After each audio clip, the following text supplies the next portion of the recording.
They pushed me off the 7th floor. The right there on the rooftop of my own school. The girl I'd sat beside for 3 years grabbed my collar and threw me over the railing like I was nothing. Fine, hit the concrete first. I heard it break before I felt it. And the 21 classmates I had just saved from disaster, the ones whose perfect futures I'd protected, every single one of them signed a petition saying, I had it coming. The killer, 4 years, walked out of prison a celebrity. Built a following of millions off the lie that she'd gone to prison for love. And when that wasn't enough, she came for my mother. Hired men to drag her out of our little noodle shop and throw her into the river. They arranged a hit and run for my father when he came running to save her. Stood outside their hospital room with a phone in her hand, live streaming, smiling, whispering into the camera, I told you. Anyone who gets in my way doesn't end well. That was my last life. So, when I opened my eyes again and saw her, Selene Crow, standing in the middle of a school bus aisle on the morning of the college entrance exam, hands on her hips, face flushed red, screaming at me to let the driver turn around, I didn't lift a finger to stop her. In this life, I'm not the hero, I'm not the warning. I'm the one who gets off the bus, lets her drive herself straight into the ground, and watches the empire of lies she built collapse around her ankles. My name is Evangeline Hart. And this is the morning everything began. The bus is moving fast, too fast, and the direction is wrong. I look out the window and watch the city skyline shrinking behind us. My heart is still slamming against my ribs. My fingers won't stop shaking. But slowly, very slowly, I curve the corners of my mouth upward and turn to face the rest of the class. You're right, I say to Selene. She freezes. Sit up straight. My voice goes light, almost cheerful. Go ahead, saving lives is what matters. What's the college entrance exam compared to love? The bus falls silent for 2 whole seconds. Selene narrows her eyes at me, suspicious. You really aren't going to stop me? Smile, and shake my head. Not even a little. In my last life, I stopped them. I called the police, the bus turned around, the whole class got into Ivy League schools. And the next morning the news broke. Damien Ashford, heir to the Ashford Group, had a flash marriage. The bride, Selene Crow. The girl who claimed she'd rescued him from his kidnappers. The girl whose dream of marrying into $1 billion fortune had been blocked by me. So, she dragged me to the rooftop. And she threw me off. Life. Let her run. Let her keep running. Let her run, all the way off the edge of the cliff she's building. The driver glances back at us and grins. Don't worry, kids. This route's a shortcut. 30-minute round trip, plenty of time. Few of the timid ones whisper to each other. There's only 35 minutes left until the exam starts. Maybe we should just call the police. Selene cuts them off. Call the police. By the time they get here, he'll already be dead. Then, she drops a screenshot into the class group chat. A bounty notice. Beautifully designed, professional looking. The Ashford Group is offering $80 million for information leading to the rescue of their heir, Damien Ashford. That's nearly $4 million per person if we split it. The bus explodes. Forget the exam. That's $4 million. Selene. You're our literal guardian angel, right now. The hesitating ones flip in a heartbeat. Greed has a way of doing that. I look down at the bounty poster in my hand. In my previous life, this was the bait that drove every single one of them out of their minds. The truth is, Damien Ashford wasn't kidnapped. There was no abandoned factory. The bounty was a forgery. All of it, every single piece, was Selene's scheme. Stand up. I want to get off. The cheers die. Every face turns toward me. The driver's smile freezes on his lips. Student, if you get off now, there's no village ahead, no town behind. How are you going to get to the exam? That's not your problem, sir. I cut him off and step toward the door. Open it. Selene lets out a cold laugh and strides forward. If you want to leave, leave your phone behind. I'm not stupid enough to let you call the police. He moves faster than I expect. Her hand darts into my pocket and rips my phone out before I can react. Then, she swings her arm back and throws it out the bus window. The crack of it shattering on the asphalt echoes through the cabin. Still not enough. She grabs the admission ticket hanging around my neck and tears it into pieces. 3 quick, brutal motions. The shards flutter to the floor. This is what happens when you cross me. 21 classmates watch. Not a single one says a word. Some of them are laughing. The always acting like the squad leader. You had it coming. Just leave already. You're an eyesore. The doors hiss open. I step down into the wind. Mud sprays across my school uniform as the bus pulls away. Stand there, on the side of an empty country road, watching them disappear. And then I raise my wrist. The smartwatch screen lights up. I tap call. Come pick me up now. My mom's voice comes through laced with panic. Eve, aren't you on the bus? How did? Zan. Don't ask. I'm sending you my location. Have Dad go to the school office and get my admission ticket reprinted. There's no time. I hang up and start running. The watch ticks forward second by second. 8:32, 28 minutes left. 12 minutes later, my mother's old delivery van, the one that's been on the road for 10 years, slams to a stop in front of me. Z leans out the window, eyes wide and red-rimmed. Get in. I yank the door open and jump in. Eve, what happened? Why is there mud on your hands? Theater. Drive. The van peels away. I lean back in my seat and force my breathing to slow. My body's still trembling from the run, but inside, I am calm in a way I have never been calm before. In my last life, at this exact moment, I was screaming at Selene on a bus. I called the police. The cops arrived. The bus was stopped. Everyone returned grumbling to the exam hall. And then Selene, robbed of her chance to marry into a billion-dollar family, decided to hate me. Hate me enough to kill me. This time. I'm done saving the people who wouldn't save me. Meanwhile, at the gate of Linhaven Preparatory Academy, our homeroom teacher, Masar Zargrove, has just pulled up with the parent caravan. He climbs out and scans the entrance, but the bus is nowhere to be seen. That's strange. The bus should have been here before us. Few parents step out, craning their necks. Then Mr. Hargrove's phone rings. It's my dad. Mr. Hargrove. The bus has been hijacked. My daughter was left on the side of the road. The whole class is being driven into the countryside. Mr. Hargrove's face goes white as bone. What? It was Selene Crow. She manipulated the whole class into trying to rescue some rich kid. The driver's working with her. My daughter refused to go along. So she was thrown off the bus. The phone trembles in his hand. The parents around him catch fragments and crowd closer. What's happening? Where are our kids? Mr. Hargrove sucks in a breath. The bus has been taken into the suburbs. All 21 of them are still on board. Screams rip through the parking lot. A mother collapses on the asphalt. Fathers grab their phones and dial frantically. No one picks up. Few feet away, a news crew that was supposed to be doing a feel-good morning broadcast about exam day catches the entire breakdown on camera. Something's happening over there. Move the camera. And while the chaos detonates at the school gate, I am already sitting in my mom's van, speeding toward the testing center. 46. The van skids to a stop outside the exam building. My dad is standing at the gate, clutching a freshly reprinted admission ticket, like it's the deed to our lives. He ran to 3 different offices to get this thing in his hand. Eve. Go. I take the ticket and hug him. Thanks, Dad. His eyes go red, but he forces a smile and pushes me forward. 14 minutes left. Go on. The security guard at the entrance glances at me, scans the ticket, and waves me through. The moment I step into the exam building, every muscle in my body finally lets go. I made it. Sit down at my desk. The seat next to me is empty. So is the one in front of me. So is every other seat that should have been filled by a student from Linhaven's top-tier honors class.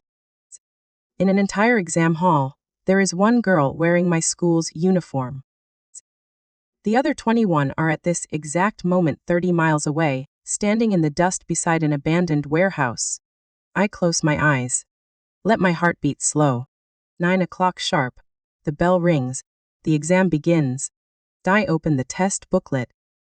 The first question stares up at me.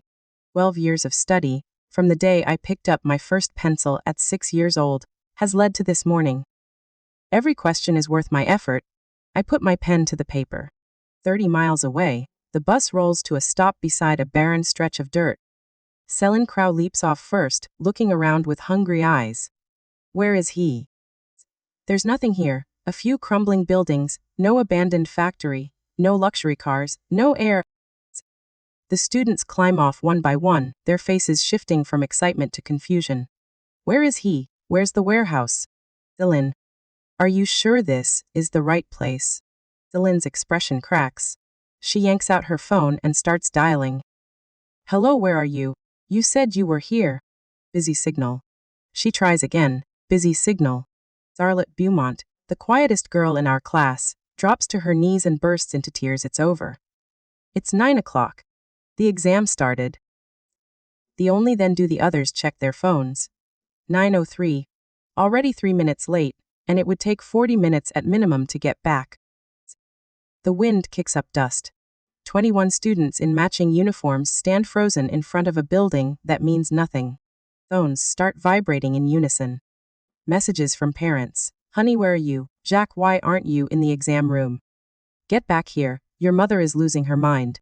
Charlotte crumples to the ground, sobbing. I don't want this. I want to take the exam. Selene, please, think of something. The others panic. The $4 million bounty, the fantasy of marrying into wealth. All of it shattered at 9:03. Someone grabs Selene by the collar and slams her against the bus. You lied to us. There's no Damien Ashford. The bounty is fake, isn't it? You killed our futures. Selene stumbles back, still refusing to admit it. The location must be wrong. I'll contact them again. Contact them. With what? A-boy snatches her phone from her hand and smashes it on the ground. My parents worked 12 years to give me today. 12 years, what gives you the right? While the chaos erupts, the driver, quiet in the front seat, fires off a single text on his own phone. It's blown. Pulling out, then he revs the engine and floors it. Wait, driver, stop. But the bus is already gone, leaving 21 students stranded in the middle of nowhere. 9:10. The exam has been running for 10 minutes. The nearest test center is a 2-hour walk. 5 minutes later, 3 police cars come screaming up the dirt road. Then parents' cars, then media vans, then the school's vehicles. The first one out is Charlotte Beaumont's mother. When she sees her daughter crouched in the dust, sobbing, her knees almost give out. Charlotte. Get up, get in the car. It's not too late. Done. It's 9 o'clock. It's over. Charlotte's mother stares at her for one long frozen second. Then she lets out a wail that splits the air. Who did this to my daughter? I'll kill them. I'll kill them all. The reporters never stop rolling. This morning, on the day of the National College Entrance Exam, every student from Linhaven Preparatory's top honors class has been deceived into traveling to the suburbs. 21 of the country's highest-ranked students will not arrive at their exam hall on time. Police are involved. Mr. Hargrove stands in the middle of it all, face the color of cold ash. He calls the principal. Sir, it's too late. Even if we leave now, they'll be at least an hour late. The whole class. The principal's voice on the other end is a knife. Bring them back. I'll fight the education board. Scene 48. I'm working through the first essay question. My pen flies across the page, my mind clear as glass. Faint noise drifts through the exam hall, distant shouting somewhere, but the proctor walks over and snaps the curtains shut. Stay focused, continue your answers. I don't look up. I already know what's happening out there. At the front gate, 6 cars screech to a halt. 21 students stumble out, half collapsing as they sprint toward the building. Let us in. We're from Linhaven. We have to take the exam. The guard at the entrance blocks them. It is currently 9:48. Per regulations, Any candidate more than 15 minutes late is not permitted to enter. So, please, we were only an hour. Selene shoves to the front, grabbing the guard's arm. Do you know who we are? We are the top of the top. Future Harvard, future Yale, future. Our rules. The parents surge forward. Charlotte's mother throws herself to her knees and wraps her arms around the guard's leg. Please. Please. 12 years she's worked for this. 12 years. Fathers with red-rimmed eyes, voices ragged. Just this once. Just one exception. The proctor in charge of the testing center comes out, sees the scene, and pinches the bridge of his nose. He answers 2 phone calls. Then he walks up to the crowd. Special permission has been granted by the education board. The students may enter, but the exam time will not be extended. They begin from the moment they sit down. The crowd erupts in relief. 21 students surge through the gates and stampede down the corridor toward their assigned rooms. Their hands are still shaking when they finally drop into their seats. The proctor checks his watch, writes it down, entered the exam room at teen number. They have 1 hour and 7 minutes left. A complete college entrance exam in language and literature is supposed to take 2.5 hours. 7:30. The closing bell. I lay down my pen and check my answers sheet one last time. Every question complete. The essay over 1,000 words, far beyond the 800-word requirement. When I walk out of the exam building, the sun is just right, my parents are waiting at the gate, my mom rushes forward. How did it go? Pretty good. I smile. He hugs me so tight I can't breathe. You scared me half to death. My legs went out from under me when you called this morning. I'm okay, Mom. At that moment, the side gate opens. The 21 come out. Walking dead would be a generous description. Charlotte stumbles into her mother's arms and shatters. Mom, I didn't finish my essay. I didn't even read the last 3 big questions. A boy, near her, eyes red. I was just guessing on the multiple choice. I couldn't think. The parents look at their broken children, and their faces turn from grief to fury. Every gaze turns to the back of the crowd. To Selene, she's keeping her head down, trying to slip away. Stop right there. Charlotte's mother lets go of her daughter and crosses 3 strides in 2. Her palm connects with Selene's cheek. The sound is sharp, clean. Selene clutches her face. Tears spring up instantly. Fault. You tricked them. You destroyed 12 years of work.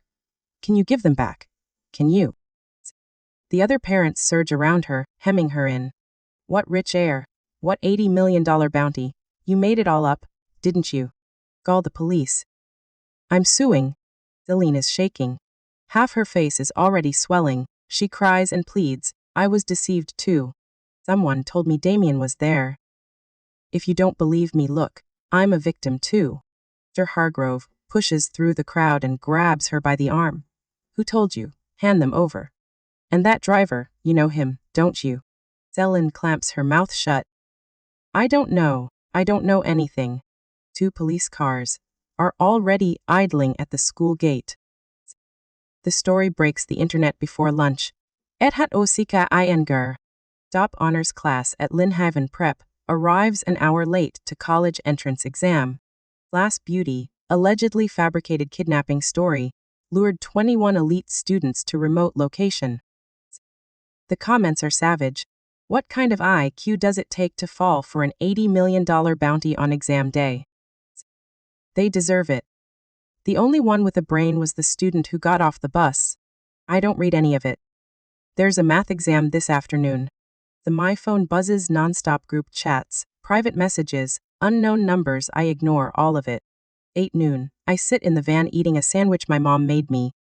I close my eyes and rest. The 1 o'clock sharp, I walk back into the exam hall. This time, 21 of my classmates are also present. But their condition is visibly catastrophic. After a morning of breakdown, police interviews, and parents collapsing in the parking lot, their nervous systems are shredded. Some of them can't hold a pen. Some have red eyes the moment they open the test paper. Some don't even show up. I count only 17. 4 of them gave up. I open the math test. The last problem combines sequences and inequalities. I build the proof in my head in seconds. Pen down, answered in one clean stroke. 2 hours later, the bell rings. Every question answered. I walk out, and Selene is waiting on the steps. Her uniform is dust-streaked. Her makeup is destroyed. The moment she sees me, her eyes go cold and serpentine. The Evangeline. Stop. She walks toward me, slow, one step at a time. You knew it was fake. That's why you didn't try to stop me. I look at her. I don't know what you're talking about. You're too obedient. Her eyes narrow. Last time you tried so hard to stop me. This time you just walked away without a fight. You're plotting something. I take a step back. The last time. Z just said last time. And the second the words leave her mouth, her face changes. She knows she just slipped. I mean, based on your personality, there's no way you'd just let it go. Z covers the tear tracks on her face. Forget it. Pray I don't find out what you're up to. She turns and leaves. Her mother hurries over and helps her away. Stand there, with my fists clenched. Last life. A slip of the tongue. Or did she come back too? So, if she'd been reborn, she wouldn't have used the same trick to deceive me twice. Unless she never actually cared about the exam. Unless what she always cared about was marrying into the Ashford family.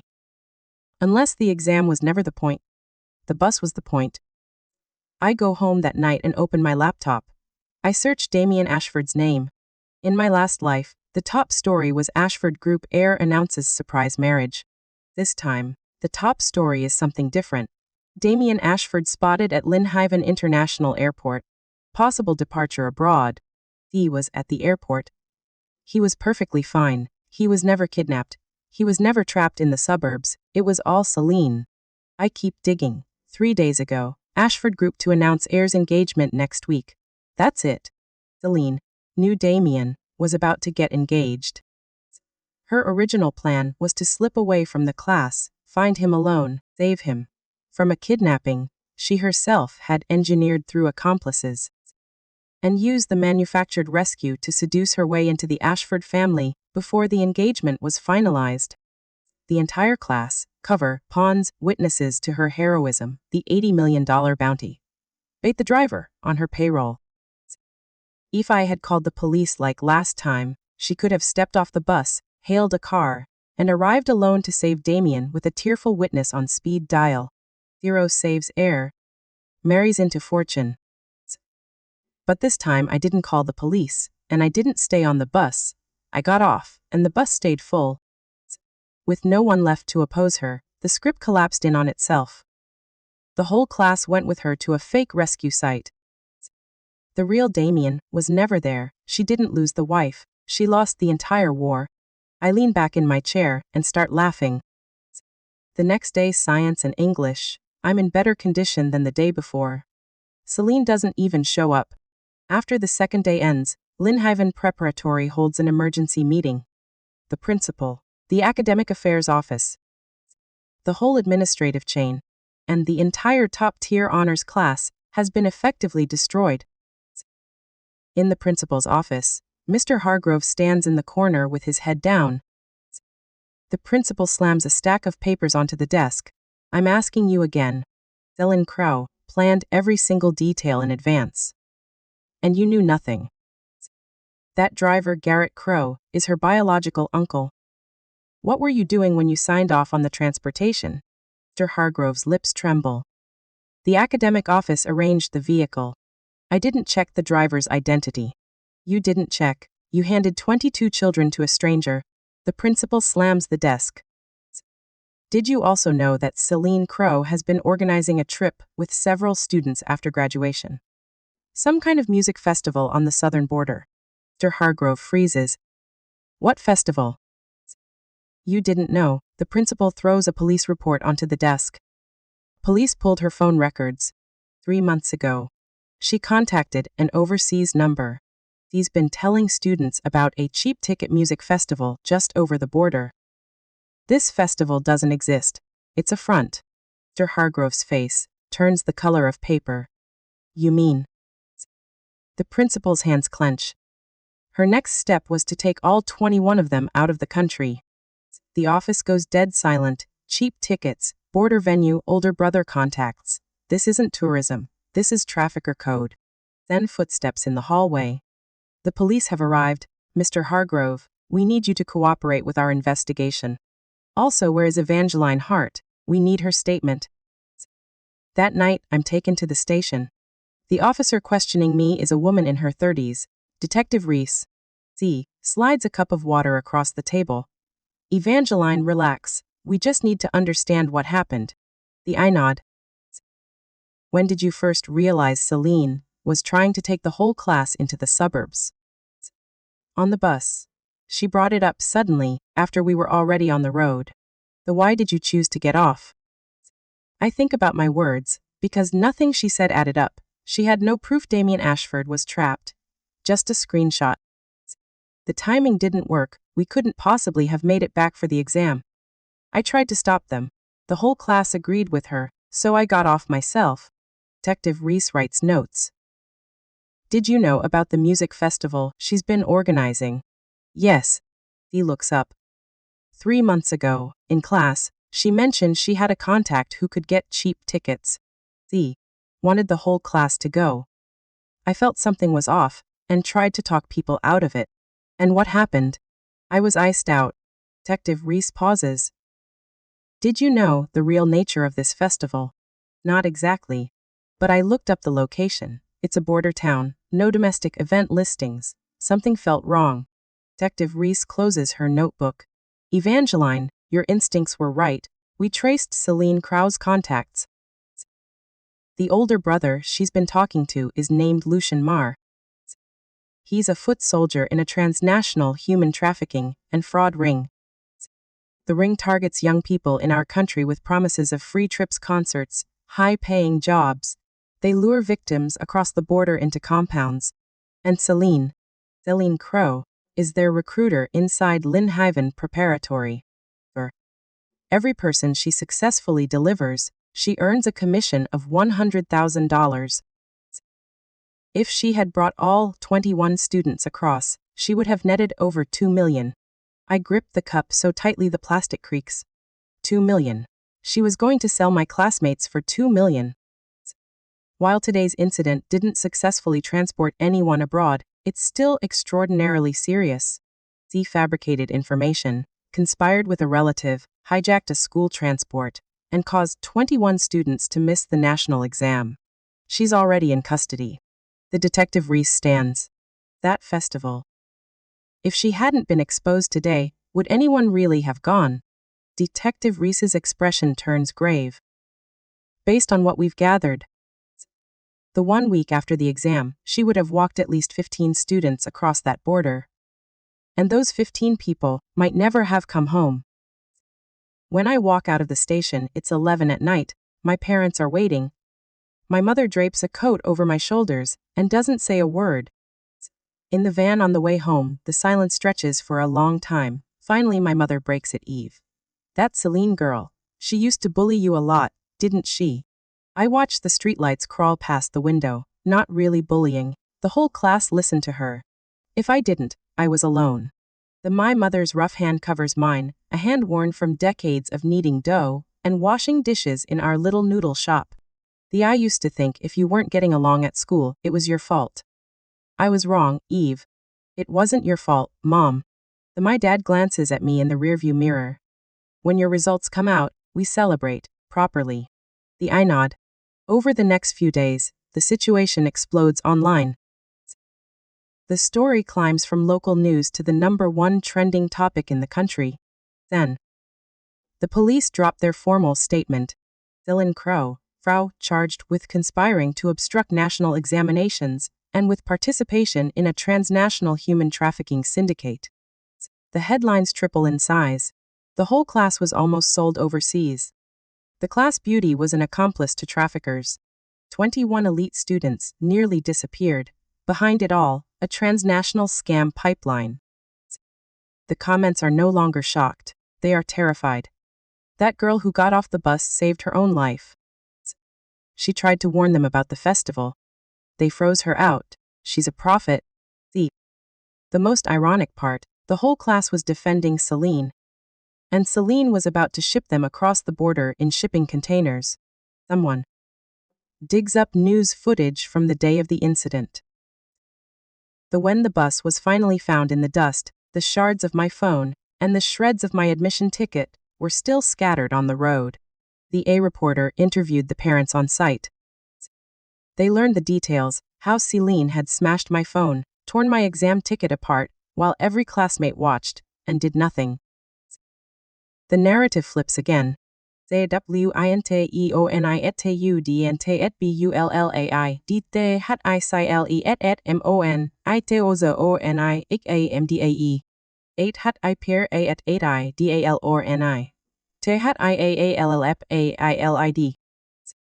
The video gets 300 million views. My name, Evangeline Hart, becomes a national headline overnight. The day the exam results come out, I sit at the kitchen table with my parents.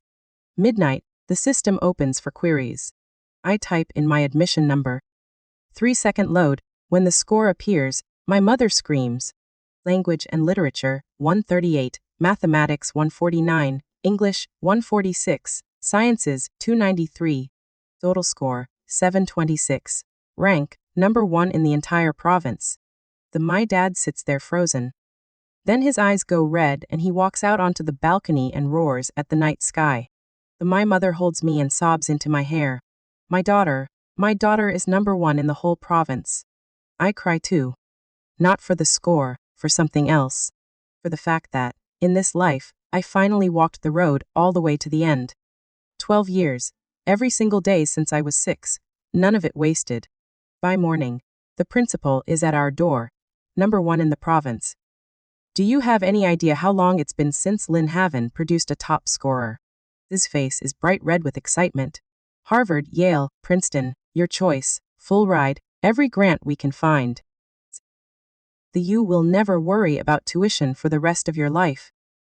The reporters arrive next. I agree to one interview, the provincial network. The reporter asks me on camera, Evangeline, you were the only student from your class who arrived at the exam on time. When you made that decision, did you hesitate? I think about it. No, the exam was my one shot. Other people might be able to repeat a year. I can't. My parents run a tiny noodle shop. They work from dawn to midnight to keep me in school. I refuse to gamble their sacrifices on a story I don't even believe. The interview becomes the next trending search. Meanwhile, the other 21 results come in. The highest is 490. The lowest doesn't even clear the cutoff for a 4-year university. Every dream of Ivy League admission for the top honors class, gone. The parents' group chat detonates. The teachers' chat detonates. The school is hauled into the education board. Zargrove resigns in disgrace. There's no need to even check Selene Krau's score. She didn't show up on day 2. Automatic 0. She is sitting in a detention center awaiting trial. But the story isn't over. Because that's when the police find the dashcam footage from the bus. And the dashcam shows that the bus's destination was never the empty wasteland the media reported. The destination was an underground entrance behind the abandoned warehouse. An entrance that had been flagged in police reports the previous year for suspected illegal detention. I find the leak on a local forum. Anonymous post, an informed source reveals. The dashcam from the exam day bus shows the final destination was not the open wasteland reported by the media. The navigation was set to an underground parking entrance behind the warehouse. That location was flagged last year for suspected illegal detention. The post is deleted within minutes. But the screenshot is everywhere. Send it to Detective Reese. 10 minutes later, she replies, it's worse than you think. Come in tomorrow. Some things I need to tell you in person. The next day at the Public Security Bureau, Detective Reese leads me into a conference room. Documents on the table. Evangeline. I'll just say it. Selene Crow gave a full confession this morning. I look at her. On exam day, if that bus had reached its original destination, all 21 of your classmates would have been transferred into the underground space. Vehicles were already staged there. The destination was a border crossing. My fingers tighten in my lap. That wasn't a rescue. That wasn't even being late. That was an organized trafficking operation. Her original plan was the music festival. But her handlers thought it was too slow. They ordered her to accelerate. So, she rewrote the script, used the chaos of exam day, moved the cargo by school bus. If everything went perfectly, the 21 students never get off the bus at the wasteland. The bus drives straight into the underground tunnel. Their phones get collected on board. Their parents and teachers assume they're simply late. By the time anyone realizes what's happened, they're already across the border. Detective Reese looks at me. Do you know why the plan failed? I shake my head. Because you got off the bus. The room goes still. Got off. The timid students started wavering. Selene had to stop the bus at the wasteland, just to calm everyone down, to fake the arrived, but the victim is missing scene. That delay was just long enough for the police to catch up, long enough for the parents to arrive. If you hadn't gotten off, if no one had wavered, that bus never stops. Z places her hand on my shoulder.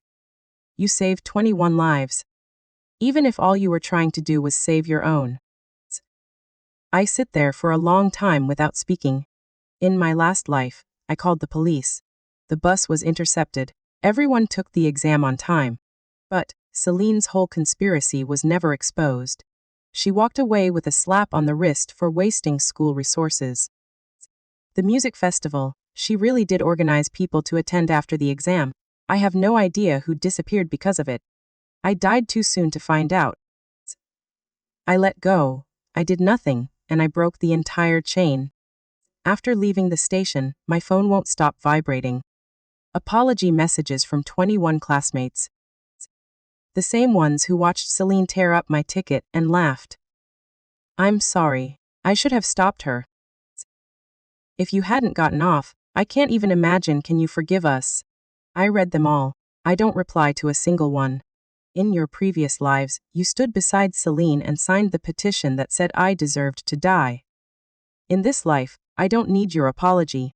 I put down the phone and open my laptop. Harvard, Yale, both admission teams are already in my inbox. Those are matters for later. Right now there's only one thing I care about. Detective Reese said that in Selene's confession, she gave up one critical piece of information. She didn't fall into this gang, she chose it. A year ago, she met Lucien Marr online. He promised her 100,000 per delivery. If she brought him more than 5, she'd receive an internal invitation from the Ashford Group. The one thing she truly wanted. She thought she was making a deal with the Ashford family. She wasn't. The invitation was a forgery. The kidnapping script was a forgery. Lucien invented all of it. The whole point was to send her to the underground entrance with the cargo.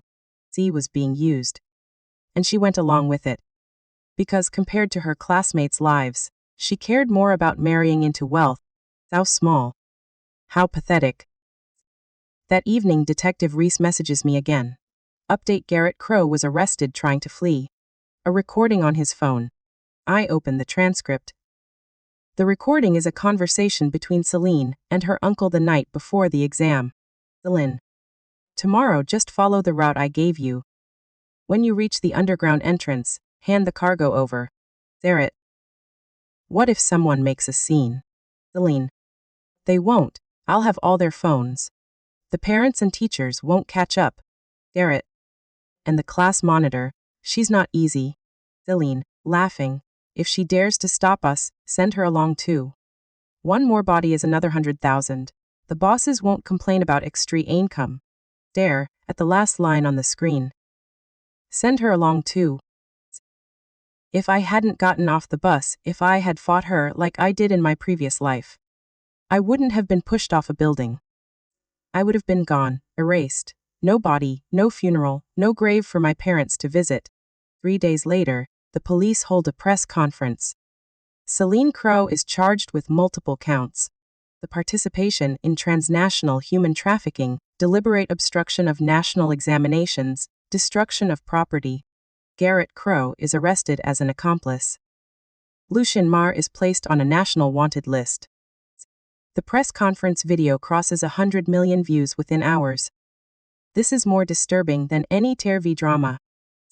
That whole class was almost a cargo manifest. Is Selene Crow a human or a demon? The framing shifts from late to exam to attempted human trafficking. Even the people who'd been calling me cold-blooded online go silent. The next day, the Ashford Group issues a formal statement. Damien Ashford was never kidnapped. He never issued any bounty. He has no connection to Selene Crow. The bounty notice was forged. The Ashford Group will pursue legal action. The statement closes with an announcement. The Ashford Group will establish a dedicated education fund to support all affected students. When Charlotte's mother sees the statement, she types a single line in the parents' group chat. If only we'd known the reward was fake. If only we'd known he didn't even know our daughter. 80 million. We were so stupid. Nobody replies. Because every parent in that group is exactly as stupid. The Provincial Education Board makes the official ruling. The integrity of the national exam allows no exceptions. If the affected students want another chance, they have to repeat the year. 21 families. Some repeat, some go abroad, some give up entirely. But no matter what they pick, the transcript that was supposed to belong to the top honors class is gone forever. My admission letter arrives a week later, red cover, gold embossed lettering, Harvard University. My mother's hands shake the entire time she holds it. Eve, you really got in. My dad just stares at me and quietly wipes his eyes. Outside our noodle shop, the whole alley gathers, the provincial top scorer, right here, on our block. Someone sets off firecrackers. The night the letter arrives, my parents close the shop for the first time in years. We go to a hot pot restaurant downtown. The first time in my memory, we've gone to a hot pot place that isn't all you can eat for $10. My mom orders a table full of meat. Tonight, no limits. Get whatever you want. I drop a piece of tripe into the pot. Steam rises. My dad takes a sip of beer and says something he's never said in 12 years. Eve, Mom and Dad didn't work for nothing. Me nose burns. I keep my head down and eat. Halfway through the meal, my phone buzzes. Detective Reese. Lucien Mar was arrested today in the southern province. This phone contains the entire chat history with Selene. Evidence chain is complete. Prosecutor approved the arrest. Heads up, Selene was under 18 when she planned this. Defense will push for juvenile sentencing. Prosecutor is trying to have her tried as an adult given the severity. I put down my chopsticks and reply, "Thanks, detective, let me know how it ends." Then I keep eating hot pot. In this life, no matter how many years Selene gets, it no longer matters. What matters is, she can never hurt me again. She can never hurt my parents again.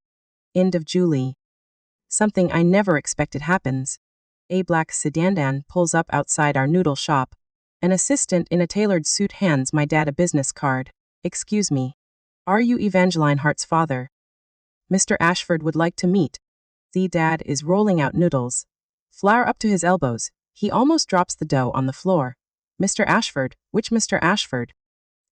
The assistant smiles, "Mr. Damien Ashford, of the Ashford Group." In the little courtyard behind our shop, Damien Ashford sits on the plastic stool my family uses for meals. This suit probably cost more than our entire alley. His expression is completely natural. No discomfort. Thea's assistant stands 3 steps away. I sit across from him with a folding table between us. "Evangeline," he says, his voice is lower than what I heard on TV. "This entire incident happened because my name was abused. I came to apologize in person." "You came to apologize. What did you do?" He smiles. "The trafficking ring forged my identity to commit fraud. I didn't do it personally, but I think the apology is owed." He takes a folder from his briefcase. "This is the funding agreement from the Ashford Education Foundation. Starting this year, all tuition, living expenses, and book fees for your 4 years of undergraduate study and graduate study, domestic or abroad, if you choose to pursue it, will be covered by the foundation. I don't take it, no need. Harvard has scholarships. D. Doesn't pull the folder back. The scholarships are what you earned. This is our apology. They're separate things. I look at him. This is the man Selene Crow nearly killed me trying to marry in my last life. The flash marriage announcement. The bride who'd saved him. In this life, he was never trapped. He's just a man, sitting on a plastic stool in my parents' courtyard. You really were never kidnapped? I ask. He glances at me. Never. I was at the airport, waiting for a flight to New York. I almost slip and say in my previous life. I swallow it back. How did she come up with this story? The police figured it out. One of Lucian's men used to work security at my company. He knew my schedule. They wrote the script for Selene. Cheap information, asymmetric exploit. He stands and sets the folder on the table. You don't have to sign anything. But if you ever need help, contact my assistant directly. Z hands me a business card. I don't answer. At the courtyard gate, he stops. One more thing. I look up. The decision you made to get off the bus that day. Most people couldn't have done that. I say nothing. After he leaves, my dad pokes his head out from the noodle shop. Was that really Damien Ashford? The M? And that folder? Dad. I take the folder back to my room. The business card sits on my desk. I glance at it. Then I turn off the light. Selene Crow goes to trial. I appear as a key witness. She wears the detention center vest. She's thinner now. When she sees me walk into the courtroom, her expression cracks, but it's not hatred anymore. It's fear. He's afraid of me. The realization catches me off guard. The prosecutor reads the indictment. Selene's defense attorney keeps trying to interrupt. My client is also a victim. She was deceived by Lucian Marr. Objection. The prosecutor says, ice cold. 1 year before the incident, the defendant had already begun deliberately collecting personal information from classmates and assessing their value. This is documented in chat records. The defendant was not deceived. She actively conspired. The judge allows the prosecutor to continue. The defendant repeatedly used the words cargo, route, and handover in her chats. Z knew what she was doing. Even in the recording from the day of the incident, the prosecutor plays the recording. Selene's voice fills the courtroom. If she dares to stop us, send her along too. One more body is another 100,000. The bosses won't complain about extra income. The gallery erupts. The 21 parents are in the gallery. When they hear those words, half of them break. Selene hangs her head and won't stop fidgeting with the cuffs of her vest. When I'm called to testify, the prosecutor asks me, Evangeline, when you got off the bus, what did the defendant do? She ripped my phone out of my pocket and threw it out the window. Then she tore my admission ticket into pieces. Did any classmate try to stop her? So, someone gave me the middle finger as I walked off the bus. In the gallery, 21 parents lower their heads at the same time. If you hadn't reached the exam center that day, what would have happened? I would have lost my eligibility to take the exam. My family can't afford to repeat the year. My mother has chronic back disease. My father has hypertension. They've spent every savings they have on my education. If I missed the exam, I might never have had another chance. The courtroom is silent for several seconds. The judge calls for a recess. In the hallway outside the courtroom, Charlotte Beaumont is waiting. Head down, the moment she sees me, she takes a step forward. Eve. I stop. Can I say something to you? Beak. He lifts her head. Eyes red. That day on the bus, I didn't give you the middle finger, but I didn't help you either. I just sat there. I'm sorry. I look at her. In her previous life, she was one of the people who signed the petition, saying I deserved to die. In this life, Charlotte, I don't hate you. But I don't forgive you either. Tears spill down her face. I walk past her without looking back. September. I pack my bags and leave Lynn Haven for Harvard. The morning I leave, Detective Reese calls. Eve, the verdict is in. Selene Crow, 7 years. Garrett Crow, 5 years. Zian Marr is being tried separately. He'll get more than 15. I stand at the entrance of our little noodle shop. The autumn wind rattles the curtain. 7 years. In her last life, she killed me and got only 4. Walked out an internet celebrity. In this life, she didn't manage to kill anyone, and she got 7. Because trafficking, especially trafficking minors, carries a higher penalty than premeditated murder. Also, Detective Rees adds, 21 families filed a joint civil suit. Court ordered the Crow family to pay damages between $80,000 and $120,000 per household. The Crows have nothing. Selene's mother sells vegetables at the market. Her father works construction in another city. The judgment will bankrupt them. I hang up and load my suitcase into the van. My mom cries the whole drive, eat properly, don't skip meals. I know Mom. When we arrive, my parents help me unpack. They stay in the dorm for as long as they can. Then they have to go. My mother holds my hand at the doorway and won't let go. If anything happens. Anything, call us, don't carry it alone. I know Mom. I stand at the dorm entrance, long after the van disappears. In this life they get to live, they don't get kidnapped. They don't get thrown into rivers. They don't bleed out in a hospital bed while my soul drifts above. That alone is worth more than first place in the province. The second day of school, I'm in the cafeteria when an unknown number calls. Hello Evangeline, it's Damien Ashford. I almost dropped my tray. How did you get my number? You didn't save my business card. I had to find you myself. A hint of amusement. Week. The Ashford Group is hosting a Young Innovators Forum. We're inviting outstanding freshmen from universities across the country as guest speakers. Interested? The not interested speaking fee is $50,000. The what time does it start? The soft chuckle on the other end. The day of the forum. I arrive at the International Convention Center. The receptionist sees my name and her expression shifts. Are you Miss Hart? Mr. Ashford has a private green room reserved for you on the 3rd floor. I raise an eyebrow but say nothing. In the green room, 4 other young people. All freshmen at top universities. One of the girls sees me and her eyes light up. You're Evangeline Hart, the girl from the exam scandal. I watched your interview 100 times. You're amazing.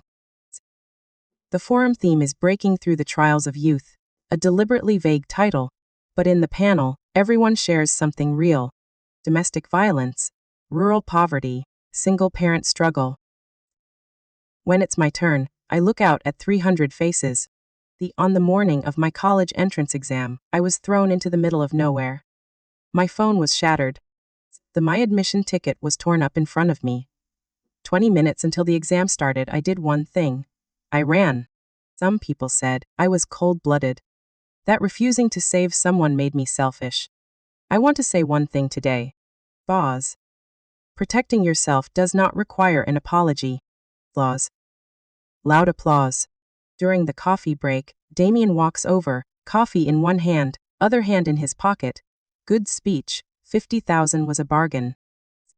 Thanks. I have a proposal for you. The what? The Ashford Group is launching a public anti-fraud initiative targeted at adolescents. I need a consultant who has lived through a real case. Are you interested? How much? 200,000 a year. It won't interfere with your classes. 200,000. 2 years profit from my parents' noodle shop. I'll think about it. Okay. He turns 2 steps, then looks back. By the way, I saved your number. Suit yourself. College life is busier than I imagined. Classes, clubs, competitions. But twice a week I take online meetings for the Ashford Project. Once a month I fly to the Beijing branch. The project is called Project Aegis, a public awareness anti-fraud campaign aimed at high school and college students. My job is to fact-check the campaign content. Make sure no detail is dramatized incorrectly. After all, I am the case study. In mid-October, the first promotional video drops. Topic. On the day of the college entrance exam, a single bus almost made an entire class disappear. My face is pixelated. My voice is altered, but anyone who knows me knows. Half a billion views. The Ministry of Education forwards it. The Ministry of Public Security forwards it. Project Aegis becomes one of the year's top 10 public service projects. Meanwhile, back at Linhaven Preparatory, of the 21 students, 14 choose to repeat the year. 7 go abroad. Some attend 2-year programs. Of the 14 who repeat, not one of them gets their grades back to where they were. The reason is simple: psychological trauma. They sat through that day, the fear, the betrayal, the near disappearance. Some shake when they pick up a test paper. Some get nauseous on buses. Some can't sleep through the night. None of them get into Harvard. None of them get into Yale. The best result is Charlotte Beaumont. After repeating, she gets into a mid-tier state university. They were supposed to be the top of the top. Sometimes I wonder if that's karma. In their previous lives, they helped Selene and said I deserved to die. This life, they did nothing while she shattered my phone and tore up my ticket. The ending is the same either way. They reaped what they sowed. But I'm not happy, not even relieved, just fine. Everyone has their own fate. The one evening in December, I'm studying in the library. Phone vibrates. Detective Reese, Eve News. Dylan Crow has filed an appeal from prison. Claims she was coerced, requesting reduced sentence. Type back. Evidence.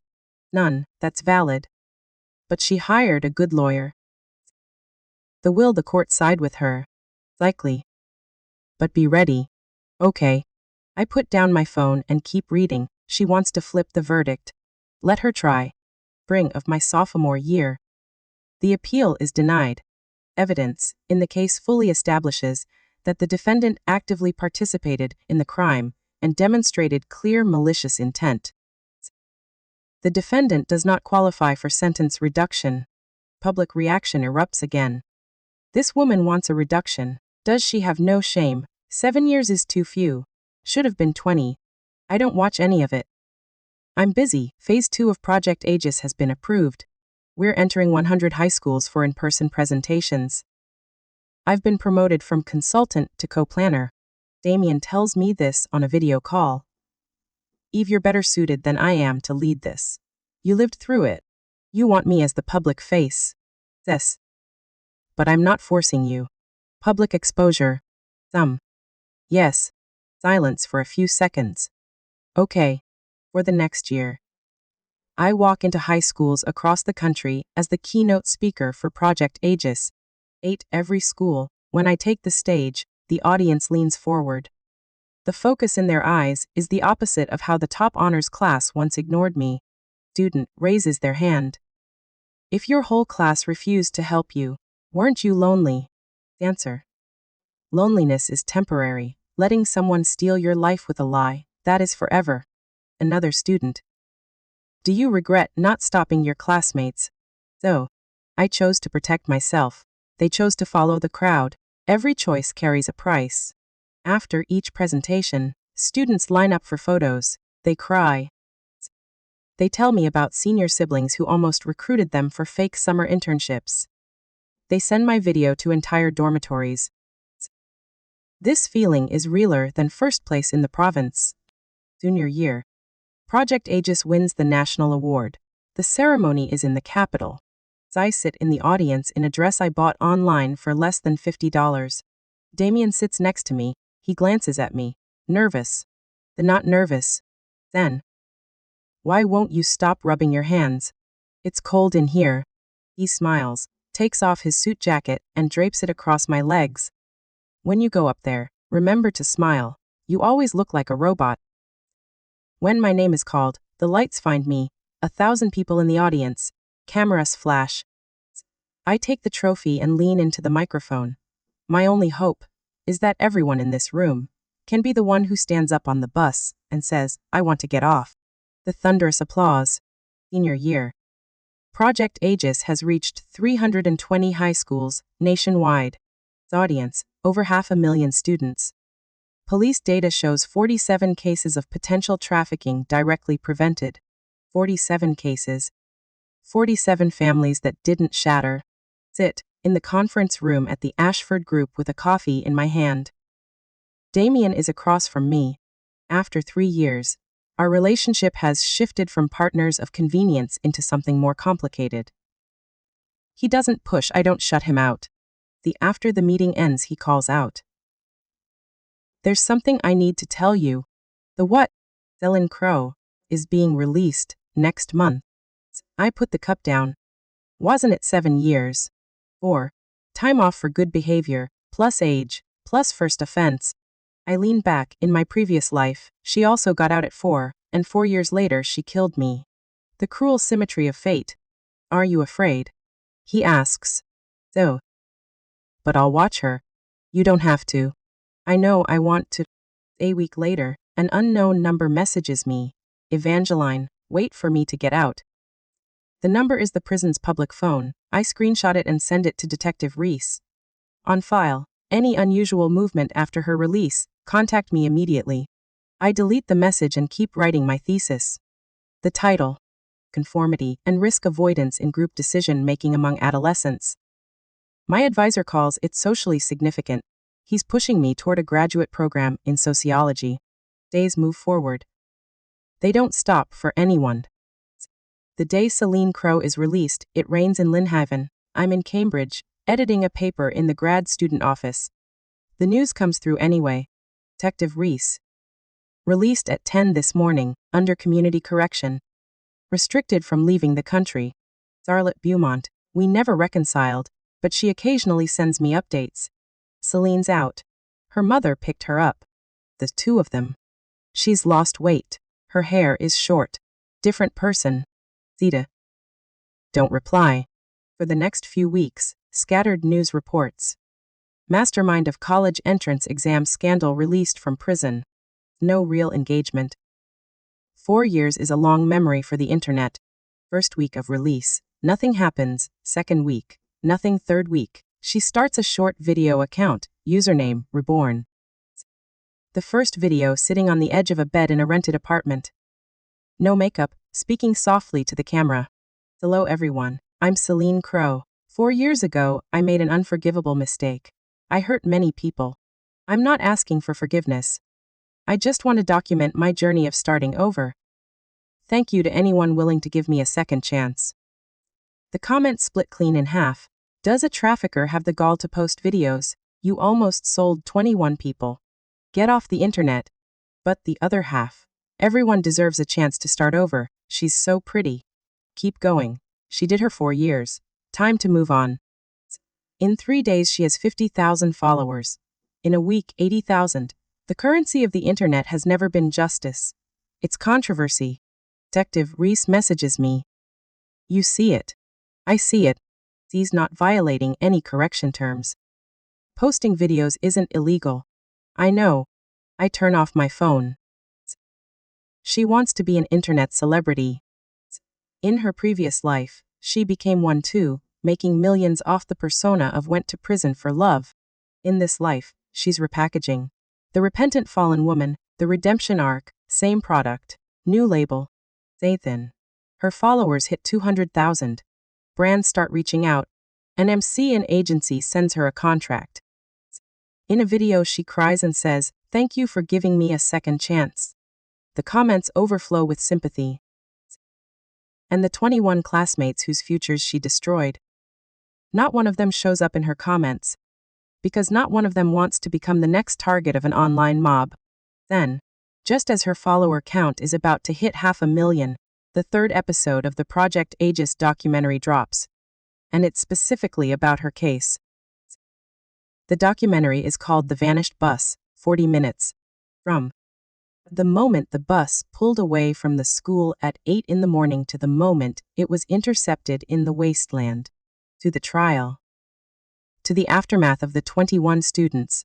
No dramatization, no music swells, just facts, the dashcam footage, the unedited audio of Selene shouting on the bus. The "why won't you let the driver turn around?" Security camera footage of her smashing my phone and tearing my admission ticket. The recording from Garrett's phone. Send her along too. One more body is another 100,000. Lucian Mars interrogation footage after his arrest. Interviews with 3 of the 21 students who agreed to appear on camera. Charlotte Beaumont, on camera. After I got off the bus, I crouched in the dust for half an hour. I kept thinking, if the bus hadn't stopped, where would I be right now? I repeated the year and got into a state school. I was supposed to be at Harvard. This will affect me for the rest of my life. Other boy. I can't ride buses anymore, any bus. The second I get on, my whole body shakes. My mom took me to a psychologist for a year. At the end of the documentary, a single data slide. Linhaven Preparatory Top Honors Class, original projection. Every student admitted to Harvard or Yale. Actual outcome. One student admitted to Harvard. Top scorer in the province. Evangeline Hart. 14 students repeated the year. Best result, mid-tier state university. 4 went abroad. 3 abandoned higher education entirely. Selene Crow, originally sentenced to 7 years, reduced to 4, released. The documentary never mentions Selene's video account. It doesn't need to. People will find it themselves. And when they do, they will see a girl named Reborn milking sympathy for followers. Overnight, the narrative flips. Her comment section is overrun. I watched the documentary. Then I watched her video. I want to throw up. This isn't a redemption arc. This is a marketing campaign. She cried about getting a second chance. Who's giving the 21 classmates a second chance? Her followers crash from 500,000 to 8,000. The brand's sponsors cancel overnight. The MSI terminates her contract. Within 3 days, the account Reborn is reported and removed. Selene posts a final message from a burner. Evangeline, you won again. You don't see it. Detective Reese sends me the screenshot. I read it. Delete the chat. I never thought of this as a game. You committed a crime. You served your sentence. You tried to flip the script by playing the victim. Someone presented the truth. This isn't winning or losing. This is cause and effect. Second year of graduate school. My paper publishes in a major journal. My advisor walks into the office holding a sample copy. Eve Sociological Research.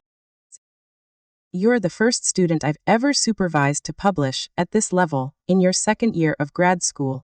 Take the copy. My name on the cover, Evangeline Hart.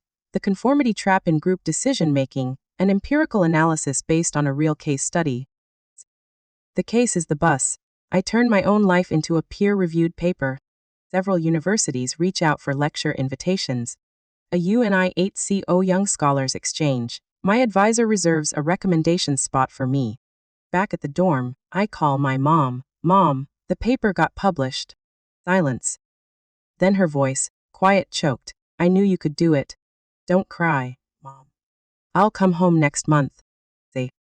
Okay, Mom will make dumplings. After I hang up, Damien messages me. Heard the paper got published.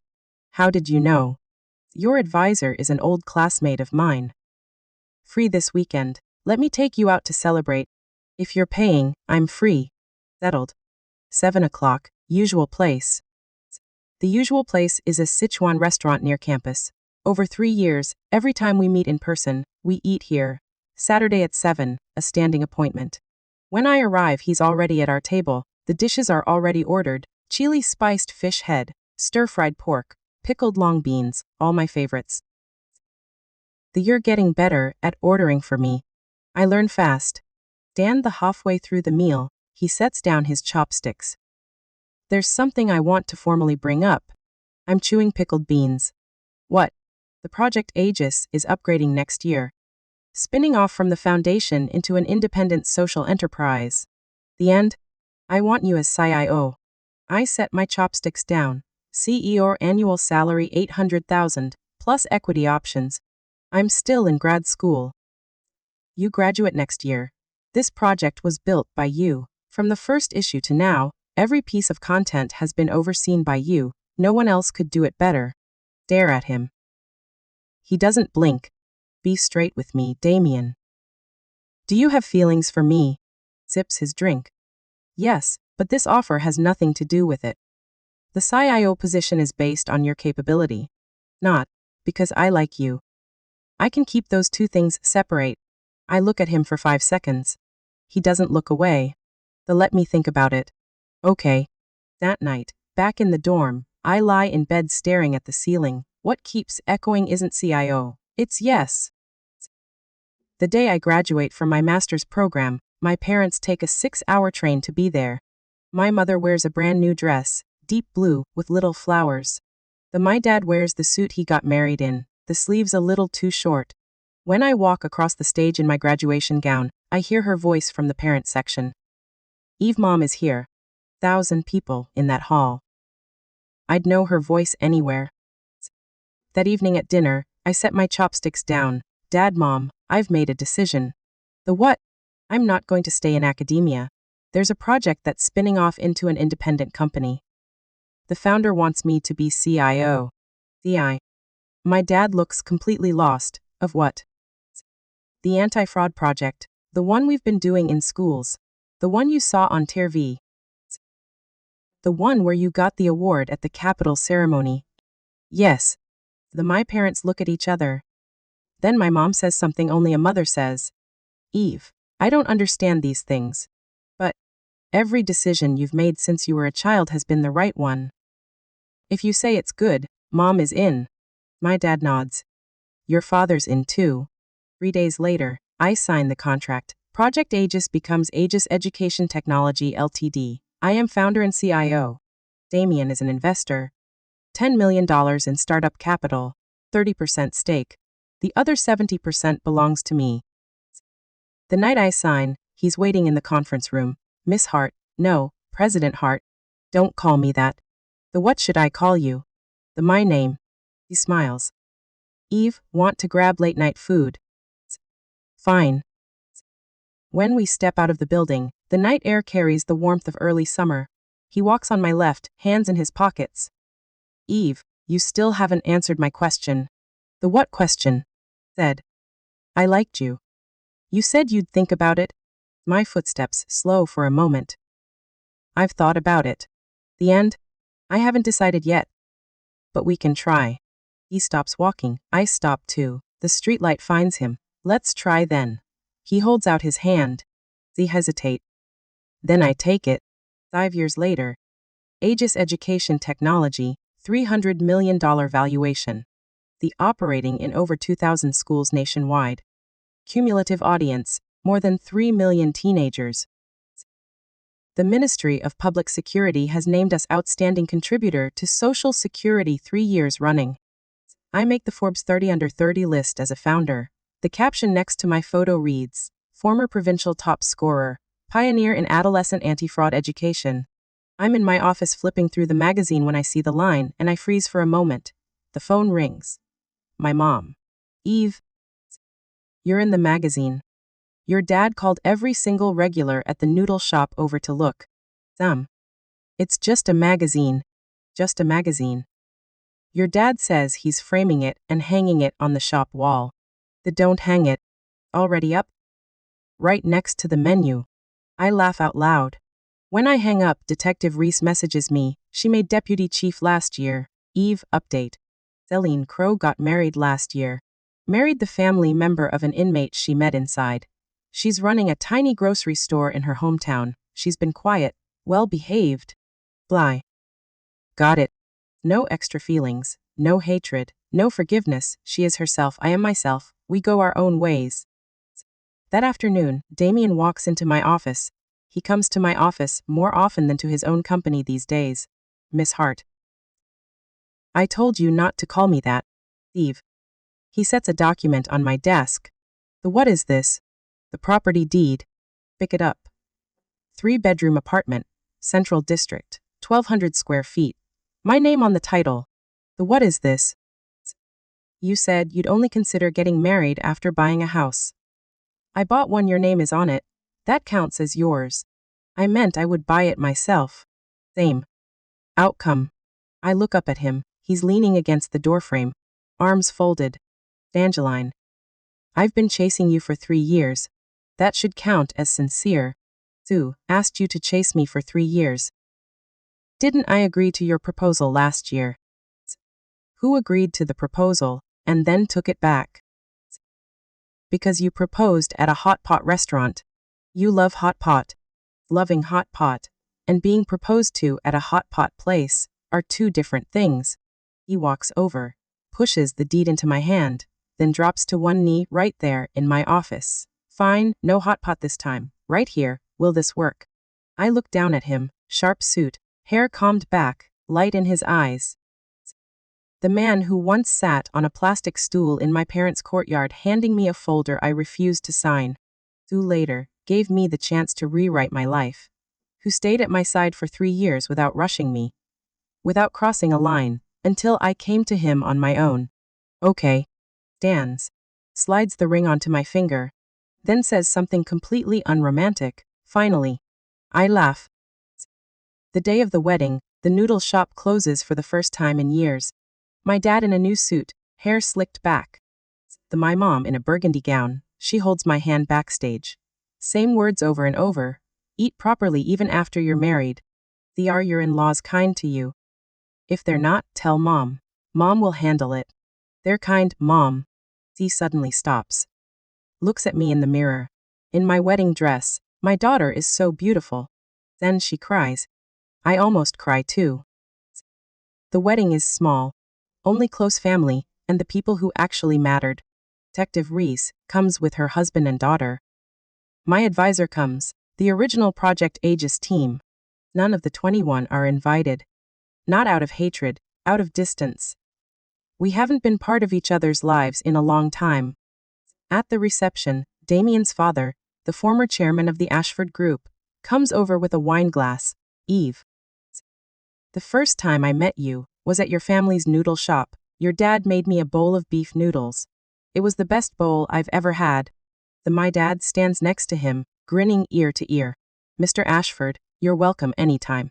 After the toasts, I step out to the balcony. The night breeze tugs at my veil. The sky over the city has no stars, but the lights are very bright. Damien walks over with 2 glasses of juice. Hands me one tired. Little. I take a sip. Damien. If I hadn't gotten off the bus that morning. He looks at me.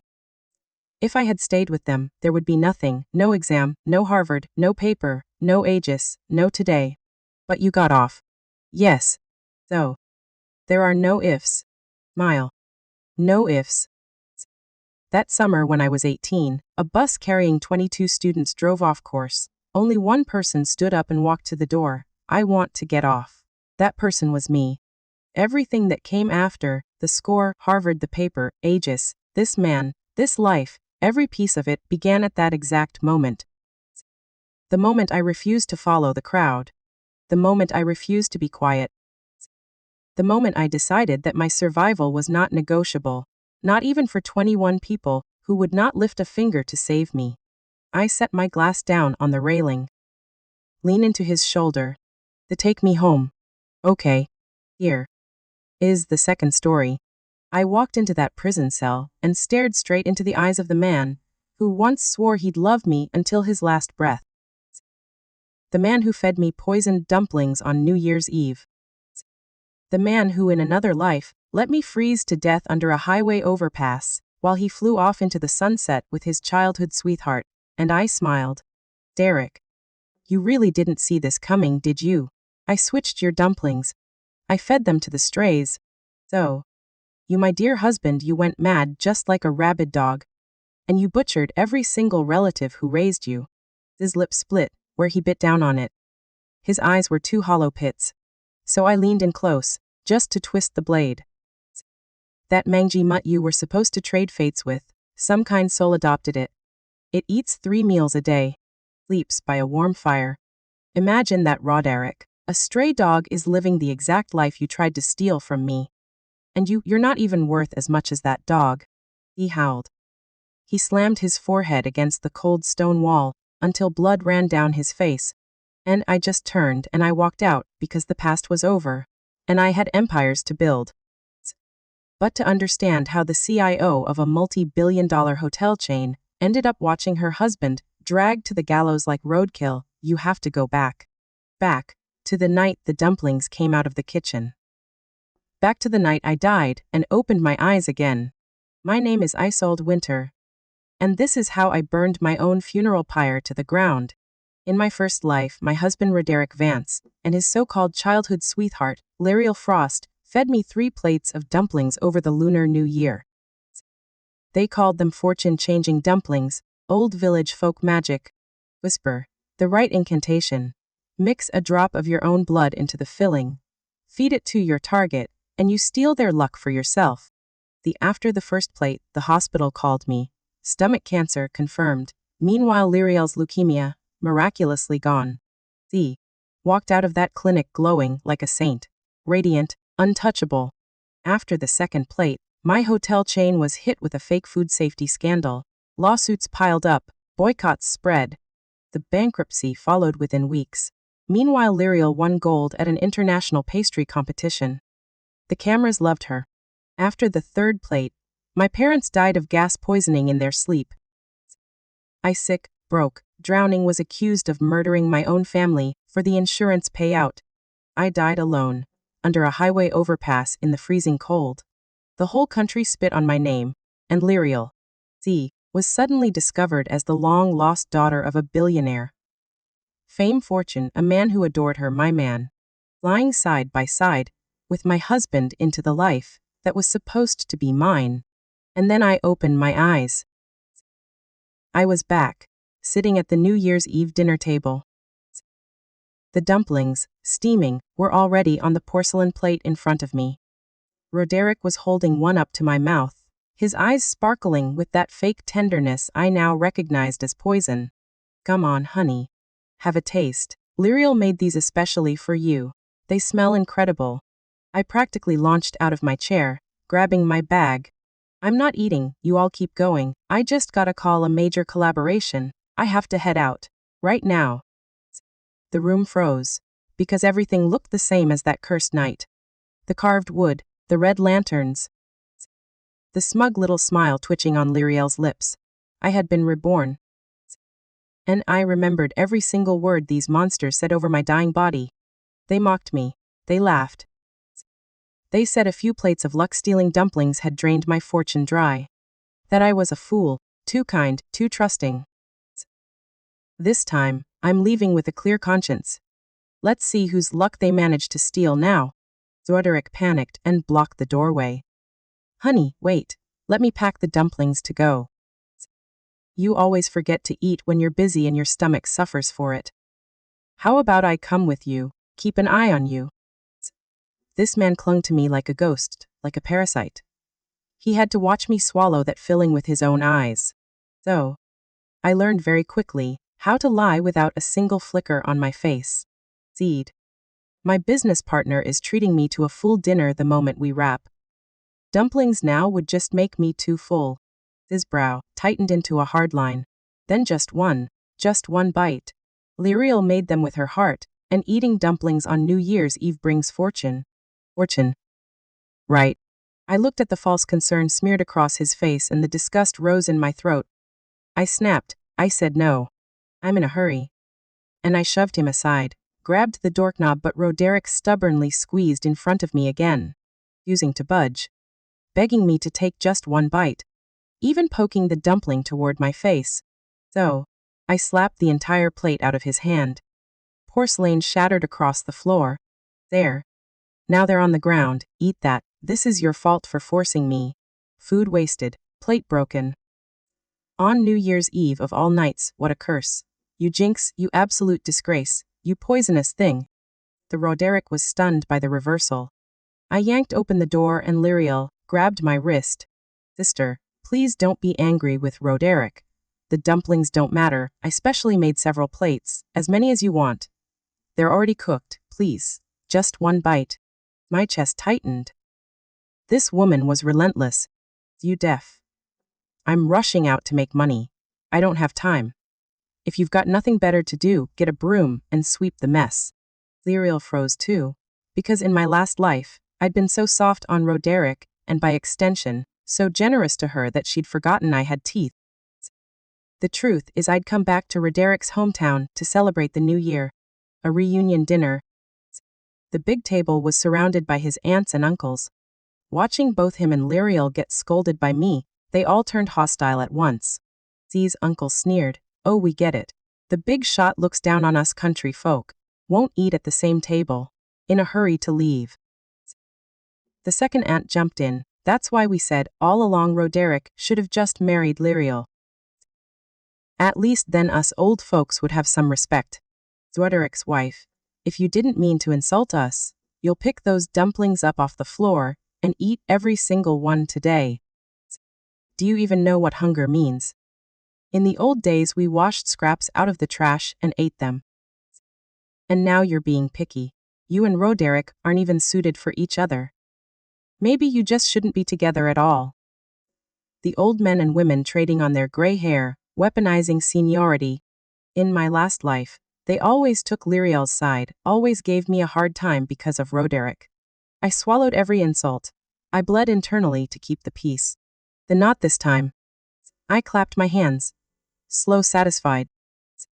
You're absolutely right. I think your entire family is beneath me.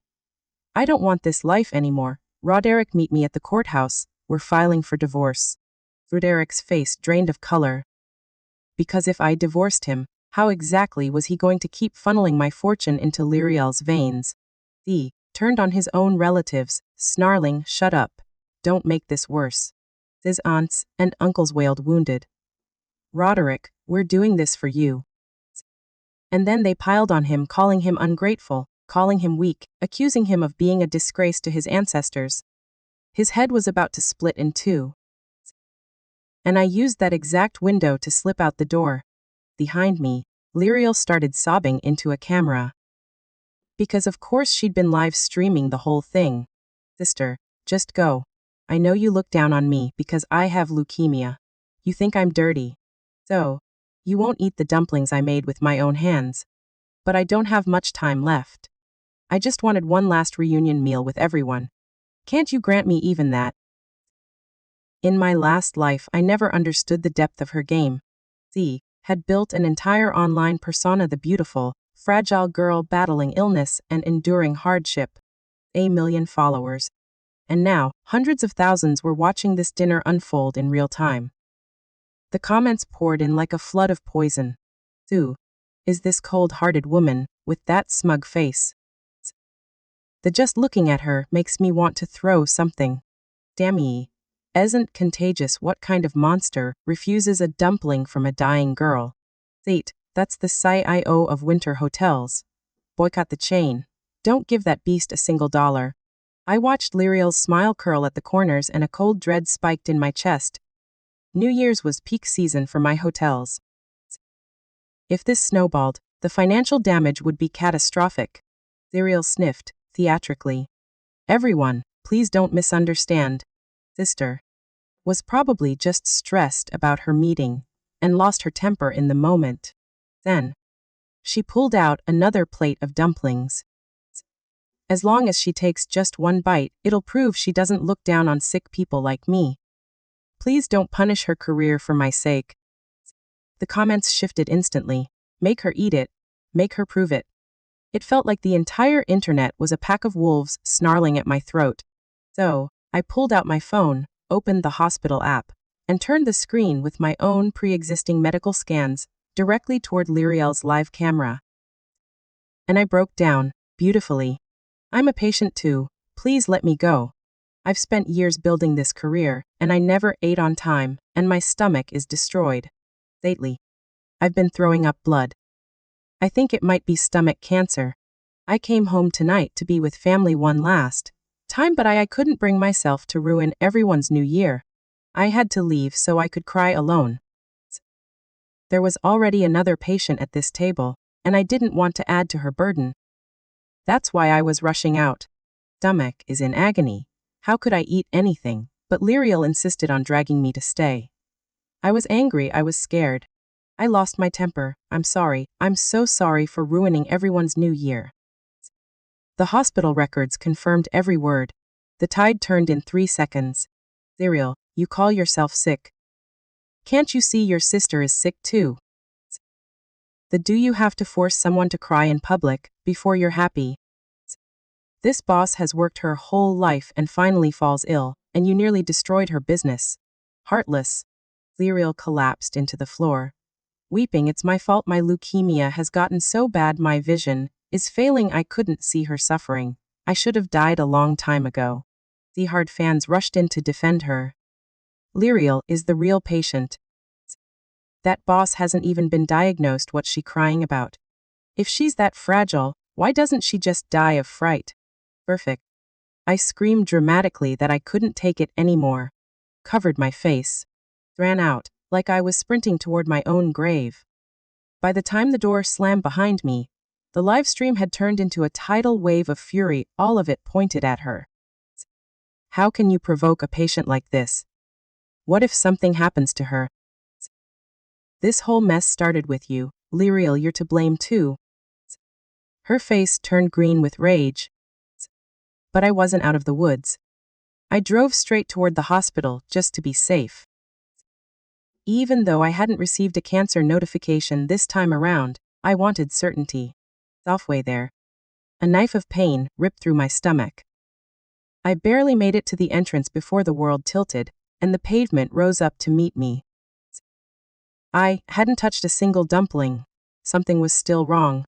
When I came to, my parents were sobbing at my bedside. Our daughter is so young. If anyone has to be sick, let it be you. Why does she have to get cancer?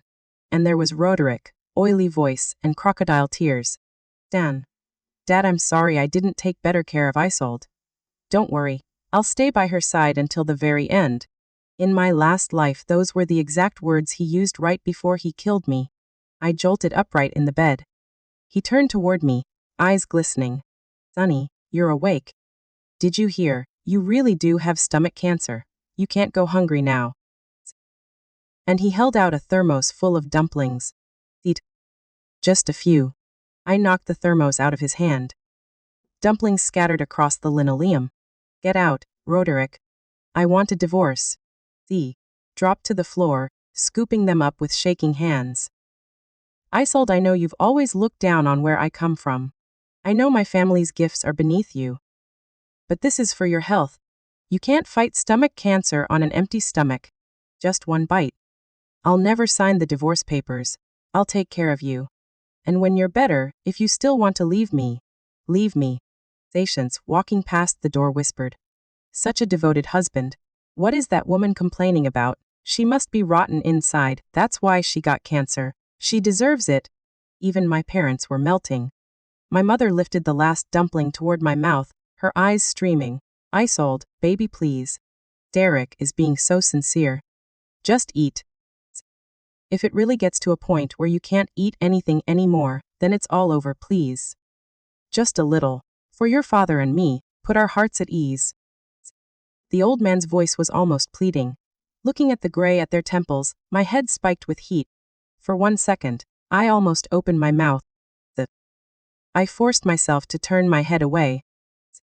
I don't want dumplings. Get me something else. Shouldn't a patient's wishes come first? Just looking at Roderick makes me sick.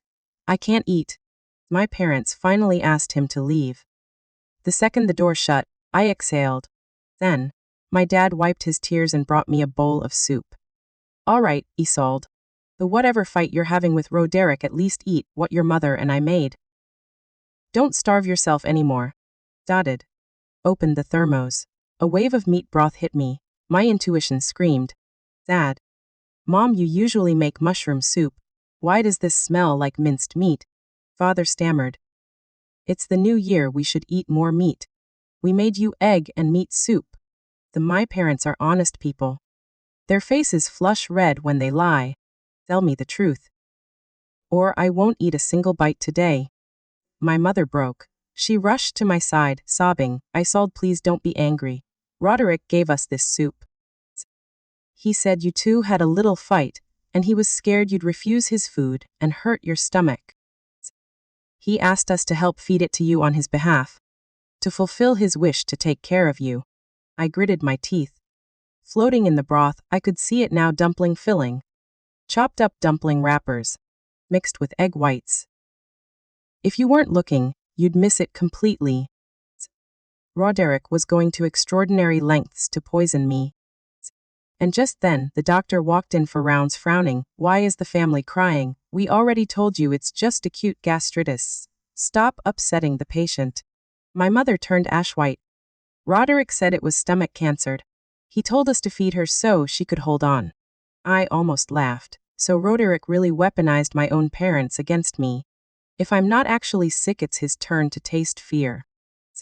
I picked up the thermos, walked downstairs. Roderick was still waiting in the lobby, of course.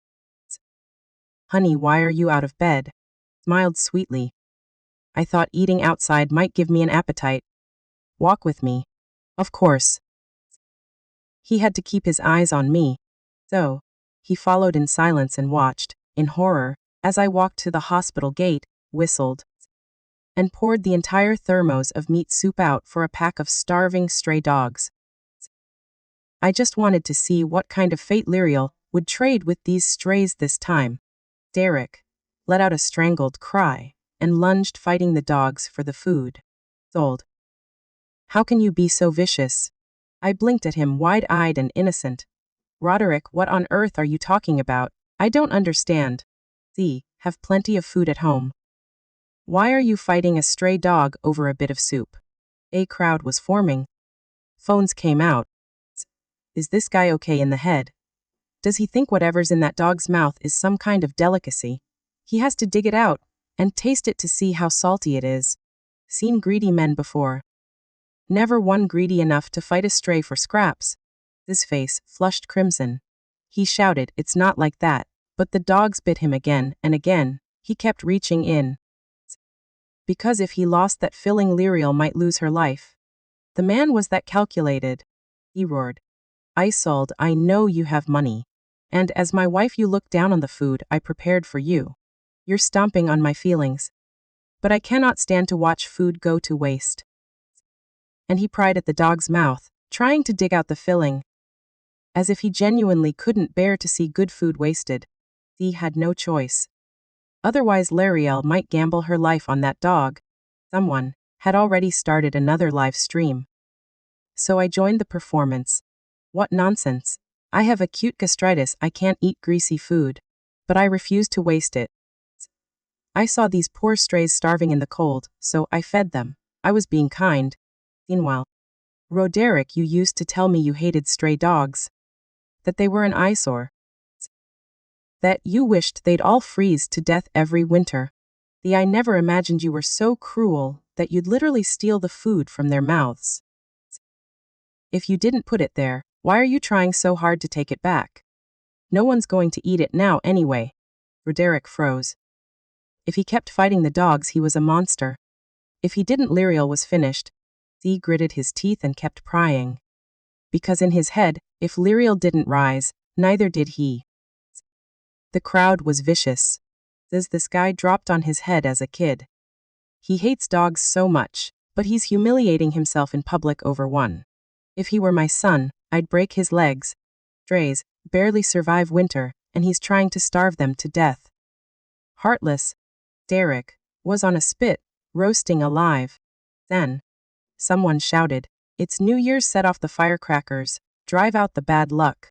And a string of firecrackers exploded right next to him. His hands tore open, blood splattered. The dogs scattered like smoke.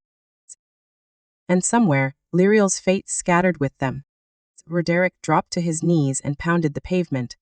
I said lightly, "It's just a dog running off. You're acting like someone's about to die. How dramatic." He looked at me like he wanted to rip my throat out.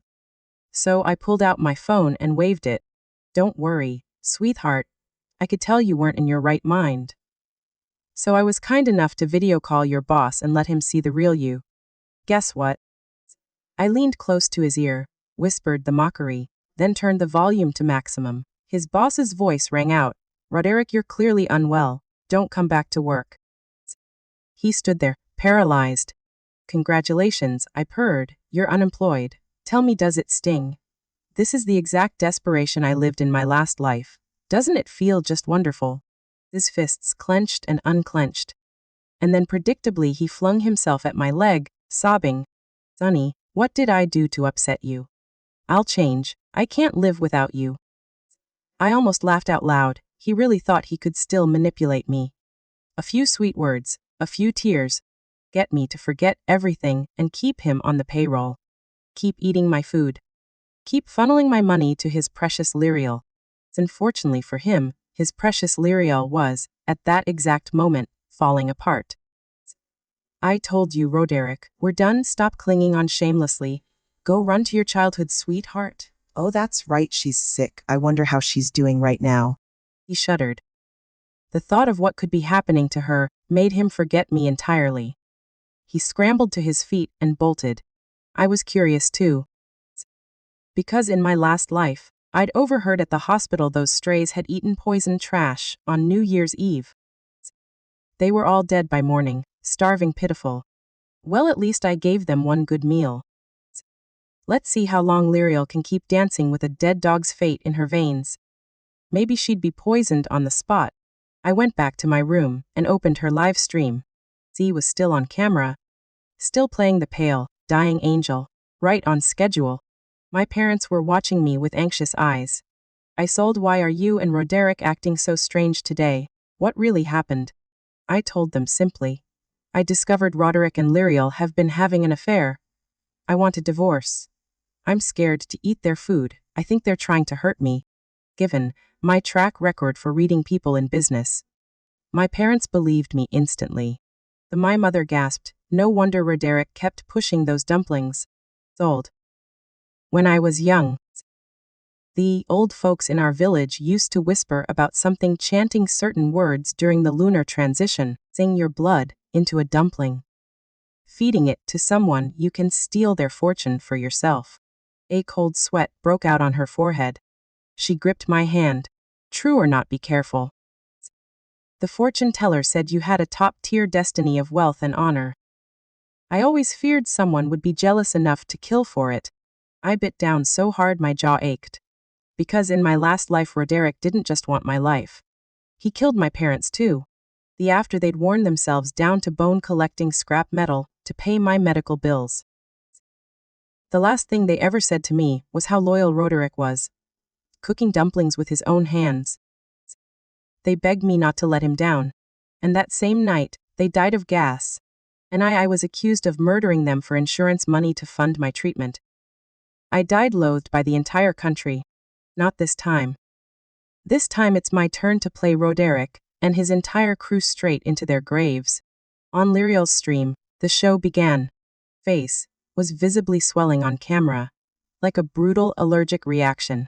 Batches of skin began peeling off wet, red raw, revealing the same diseased pattern as those mangy strays. Lyriel's pristine face was rotting in real time. And the audience, they thought it was a filter. What kind of effect is this? Teach me, this is hilarious. See. Looks exactly like a mangy mutt. Sunny. This is brilliant. Cry harder, it's funnier. Her tears were real, her panic was real, and nobody believed her. Because how could a beauty turn into a stray dog in 10 seconds? It had to be a joke. You usually cry so pitifully, and this time you've doubled down for the New Year laughs. Streamer, you're a genius. The more miserably you cry, the funnier we find it. Keep going. Lyriel was screaming inside her own broadcast, watching her own tragedy turn into a viral comedy, pounding her chest, stomping her feet, and I was watching, smiling. I was admiring this scene when something dark uncurled inside me. What already breaking? In my past life, when I was huddled under the overpass freezing to death, she and Roderick laughed even harder than the people in this chat right now. So, I stirred the pot. I hope the host is just acting. Otherwise, with this shameless behavior, it looks like she can't keep her face anymore. Oh dear Lyriel, how can you live without your face? Z was deeply stung. Her eyes rolled back. She looked like she might faint from rage. And then her bedroom door slammed open. Roderick burst in. Lyriel. Are you okay? Oh my god. His face went white. Damn that wretched woman, this is her fault. Snorted. Curse all you want. Lyriel traded her life with a dog. There's no taking it back. Z threw herself into his arms. No care in the world, sobbing. Roderick, what's happening? Didn't she eat the dumplings? Something must have gone wrong. I don't care, you have to save me. You said you loved me most in this lifetime. Z stroked her hair, heartbreaking. Don't worry Lyriel, I'd never abandon you. We grew up together. I only married Isolde to bleed her money for us. The chat exploded. The WAI tear. Z. idizu et twlk into a con ep, I et ion. The cheating husband and the homewrecker are confessing on camera. Sold on isold. The CIO from earlier. I looked her up. Roderick is hot Irar husband. This woman is sick and being cheated on by a freeloader. Tragic. My parents were watching with me, teeth grinding. My father started shaking. I'm going to break that beast's legs right now. I caught his arm. Don't, they're so panicked they forgot the camera eyes on. Let's let them perform. I'd already alerted my media contacts. The hashtag was rising. Thousands of viewers were tagging me. So I logged into my official account, and the whole nation watched. I never imagined the man who shares my bed would betray me. I tried to divorce him earlier quietly, because I'm sick and I didn't want to be a burden. I went easy on them in public to appear gracious and innocent. The entire blame lies with this man, and this woman. The whole country has now seen, with their own eyes, who wronged whom first. When this reaches court as the unfaithful party, he won't see a cent of my assets. And I want them publicly disgraced. Let them taste what it's like to be despised by everyone. The way they wanted me to be. The comments became a war chant. They cursed Roderick's ancestors back 18 generations. By the time Lyriel checked her phone, her eyes had emptied. She let out a broken wail. It's over, it's all over. The Roderick was still oblivious, kissing her forehead, until his phone exploded with messages. He answered. His uncle screamed through the speaker. Zoo idiote, Lyriel's stream is still on. The whole country saw you confess. It's national news. Sold is dead set on divorce now. No way out. Get on your knees and beg. You cannot lose this marriage. I laughed quietly. Look at the uncle. So generous all of a sudden. He wasn't worried about Roderick. He was worried about losing his free buffet, because if I left, Roderick had no job, no reputation, no money. Their little village empire collapses overnight. He'd have to go back to the fields with them. Derek dropped to his knees in front of the camera. Tears, snot, the works. Sold. I was wrong. Lyriel and we grew up together in a moment of weakness. I lost my way. Oh, you lost your way. But you didn't forget to use my money to keep her in silk. You married me to fund a mistress. You said it yourself, you beast. The internet became fire. He earned the hashtag most shameless gigolo of the year within an hour. He scrambled. Then I was just comforting Lyriel. She was sick, she liked hearing it, she was jealous of you. She's the one who kept clinging to me. I'm innocent, it's all that vixen. Lyriel, broken, bleeding, peeling, couldn't take it. She launched herself at him, fists flying. That or WDA zur IEO. It was EOU who started it. Several times it was EOU who took the initiative. You said you couldn't stand strong women. You said you loved how gentle and obedient I was. And now my face is ruined and you don't want me anymore.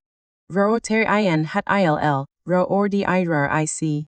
Z tore his face open with her nails. He shoved her so hard she hit the wall. You were supposed to be delicate, soft mind to protect. Turns out you're a wildcat. I say 2 words, and you go feral. Unbelievable. Z came back swinging. They tore each other apart on a live stream watched by millions. Clawing, bleeding, 2 animals. I tossed one last sentence into the chat. See you in court. I'll use every legal weapon to take back what's mine. But Roderick's family did not accept defeat. The very next day, an entire procession of village elders showed up at my door. They knelt in unison. The eldest uncle wailed, I sold Roderick lost his parents when he was young. We relatives raised him. We know his heart. He's not a bad person. He just made a mistake in the heat of the moment. Give him another chance. If you're heartless and refuse, I'll smash my head on your doorstep right now and die. And the whole world will say a heartless capitalist drove her own brother-in-law to his death on New Year's Day. I'll diet terror your reputation. Let's see how you do business after that. He aimed his head straight at the stone pillar by the door. I gestured politely. Go ahead, smash. But remember, I have surveillance cameras installed everywhere out here. Once I release the footage of you trying to extort me with suicide, The whole country will know you're the scoundrel. After you die, you'll still be despised. And in our village, you know how the elders feel about restless ghosts. Someone might even take pity on me and dig up your grave. Scatter your ashes to the wind. You'll never rest in peace. Have fun with that. Village elders are the most superstitious people on earth. The thought of having no peace after death froze him solid. And of course, would this old fool actually die? He backed away from the pillar, awkward and red-faced, unsure whether to leave or stay. Then, Roderick himself stepped forward. Isolde, are you sure you want to divorce me? Even if I'm at fault, without my signature, the law can't strip me of everything. At the very least, I walk away with 30% of your assets. He smirked. And, thinking about how wealthy you are, I'll still come out a winner. And I might just take that 30% and run away with Lyriel. Want to watch? Change your mind now and I'll forgive you. I answered with a slap across his face. You damn woman, how de-easer I you. I slapped him again to shut him up. Listen to me. So, what if it's 30%? I'm more capable than you'll ever be. I'll earn that back several times over in the blink of an eye. Who do you think I am? I'm the wealth, the freedom, the life you and your entire family will spend the rest of your days envying from a distance. That sentence hit those old fools like a hammer. They beat their chests. My wealth suffocated them. Roderick's face twisted with resentment. I laughed even harder. Can't handle it already. Let me tell you more. The every dollar Roderick ever gave Lyriel, I will sue to recover it as marital joint property. She's almost certainly already spent it on treatments and her usual extravagance.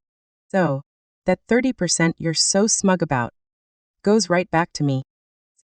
By the time the courts are done, your entire family will be penniless, waiting to live under a bridge together. Roderick trembled from head to toe. Isolde, are you really going to be this ruthless? Get out. I slammed the door. After that, they tried showing up a few more times. I had security drive them off in advance. Eventually they stopped trying. I knew his family wouldn't give up that easily. So I hired a private investigator and planted cameras around them. And I got everything. Footage. Roderick at a table with the elders, strategizing. Such a wasted opportunity. How could you let those dumplings go to the dogs? The Roderick, a man only gets one chance in a lifetime to switch his fate. And now Lyriel is finished. The second aunt muttered, why are you all blaming Roderick? If you ask me, it's all Lyriel's own bad luck. See, just doesn't have the destiny for it. Have you heard the latest? Her competition cake was exposed for plagiarism. Her leukemia's back. And get this, a billionaire was searching for his long-lost daughter in our area. He saw her trending on social media, saw the disgrace and rerouted to avoid the city entirely. The man literally drove around her. She's done. Throw her away. Don't let her drag us down. Roderick, you're not still attached to her, are you? Roderick thought for 2 seconds. Then shook his head. The man only loved one person, himself. There are plenty of women in the world. Plenty of flowers. Let her fend for herself. We should still think of a way to fix this. I forwarded that entire clip to Lyriel. She didn't reply for a long time. I didn't bother to keep pushing her. I kept listening. Roderick's uncle leaned in. For this dumpling fate trade to work, it must be man to man, woman to woman. Roderick, you told us before that your boss has a powerful destiny. Let's target him. These vipers never quit. They pooled their money, bribed the female secretary closest to Roderick's boss, cooked another batch of dumplings. Wishful thinking. Unfortunately, they ran into me. On the day Roderick was supposed to deliver the dumplings, I had someone switch them. Derek. What kind of fate should I trade for you this time? I was walking, debating it, when a mad-eyed stray came charging out of an alley and rammed into me so hard the dumplings flew out of my hand. The stray devoured them in seconds. Stood there, stunned. Then I smiled, of course. Fate. That very same day, Roderick suddenly snapped, picked up a kitchen knife, and hacked down every relative in the house, every aunt, every uncle, every elder who had raised him like a rabid dog. Not a single one survived. When the bloodlust faded, he stumbled to Lyriel's apartment, begging her to hide him. Still treating other people like fools. She called the police on him directly. I think it was my recording of his betrayal that pushed her over the edge. The hate in her was bone deep. When the police arrived, Roderick took her hostage. They asked me as his wife to come and negotiate. I agreed, but only because I wanted a front row seat. I didn't even need to open my mouth. Lyriel was already digging her own grave. Dare it.